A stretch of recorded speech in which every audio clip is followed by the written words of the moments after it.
Ayan guys, ang aking dinner. Marinated na daing na bangus.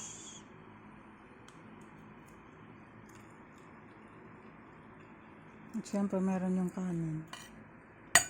At syempre meron yung tutong. Diba? Yung signature kong kanin. Tutong. Ano ulam nyo guys? Ubusan ako ng kamatis. Dapat kamatis yung susawan ko na ito eh. Kaya lang sa tagal ko na di nagamit, ayun,